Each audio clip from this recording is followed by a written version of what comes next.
தேசிய பத்திரிகை தினத்தையொட்டி முதல்வர் மு.க.ஸ்டாலின் வாழ்த்து தெரிவித்து பேஸ்புக்கில் பதிவிட்டிருக்கிறார்.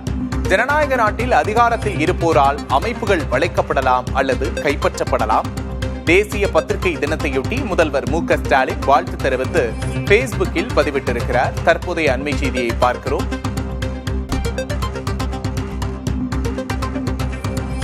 தேசிய பத்திரிகை தினத்தையொட்டி முதல்வர் மு.க.ஸ்டாலின் வாழ்த்து தெரிவித்திருக்கிறார்.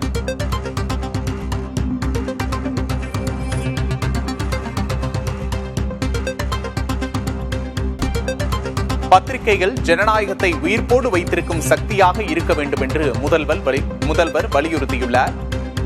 தேசிய பத்திரிகை தினத்தையொட்டி முதல்வரின் வாழ்த்துச் செய்தியை தற்போது அண்மை செய்தியாக பார்க்கிறோம்.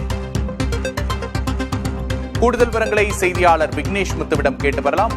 வணக்கம் விக்னேஷ் முத்து, கூடுதல் விவரம் என்ன? தேசிய பத்திரிகையாளர் தினம் ஒவ்வொரு ஆண்டும் நவம்பர் மாதம் 16ஆம் தேதி கொண்டாடப்பட்டு வருகிறது. ஜனநாயகத்தின் தூண், 4வது தூண் பத்திரிகை ஊடகம் என சொல்வார்கள். அதன் அடிப்படையில் தமிழக முதலமைச்சர் மு.க.ஸ்டாலின் தன்னுடைய எக்ஸ் மற்றும் முகநூல் வலைதள பக்கத்தில் இது தொடர்பாக தன்னுடைய வாழ்த்துச் செய்தியை வெளியிட்டிருக்கிறார். எந்த ஒரு ஜனநாயகத்திலும் அதிகாரத்தில் இருப்பவர்களால் நிறுவனங்கள் வளைக்கப்படலாம் அல்லது கைப்பற்றப்படலாம். ஆனால் பத்திரிகைகள் ஜனநாயகத்தின் உயிர்ப்புடன் வைத்திருக்கும் சக்தியாக இருக்க வேண்டும். தேசிய பத்திரிகை தினத்தன்று மத்திய பாஜக அரசின் சர்வாதிகாரத்திற்கு அடிபணிய மறுத்து அதனுடைய தோல்விகள், ஊழல் செயல்கள், வஞ்சகத்தை துணிச்சலுடன் வெளிப்படுத்தும் ஒவ்வொரு பத்திரிகையாளர்களையும் தான் பாராட்டுவதாக தெரிவித்து மத்திய அரசு பத்திரிகை மற்றும் ஊடகங்களை கைக்குள் வைத்திருப்பதாக ஒரு மறைமுக குற்றச்சாட்டை தமிழக முதலமைச்சர் மு.க.ஸ்டாலின் தெளிவுபடுத்தியிருக்கிறார். அதே நேரத்தில் பத்திரிகையாளர்களுக்கு தன்னுடைய வாழ்த்துக்களையும் பாராட்டுகளையும் தெரிவித்திருப்பதாகவும் பதிவிட்டிருக்கிறார். விக்னேஷ், தேசிய பத்திரிகையாளர்கள் தினத்தையொட்டி முதலமைச்சரின் வாழ்த்துச் செய்தியை பார்க்கிறோம். பத்திரிகைகள் ஜனநாயகத்தை உயிர்ப்புடன் வைத்திருக்க வேண்டும். மத்திய அரசின் சர்வாதிகாரத்திற்கு அடிபணிய மறுக்கும் பத்திரிகையாளர்களை பாராட்டுகிறேன் என்றும் தெரிவித்துள்ளார்.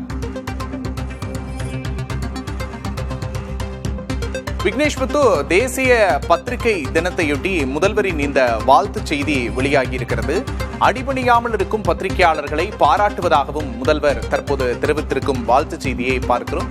இதனையொட்டி முதல்வரின் இன்றைய நிகழ்ச்சிகள் என்ன, அது தொடர்பான ஏதேனும் தகவல் இருக்கிறதா? முதல்வரை பொறுத்தளவு இன்று ஞாயிற்றுக்கிழமை பெரிய அளவு நிகழ்ச்சிகளுக்கு திட்டமிடல் என்பது இல்லை. அவர் தன்னுடைய இல்லத்தில் தான் இருக்கிறார்.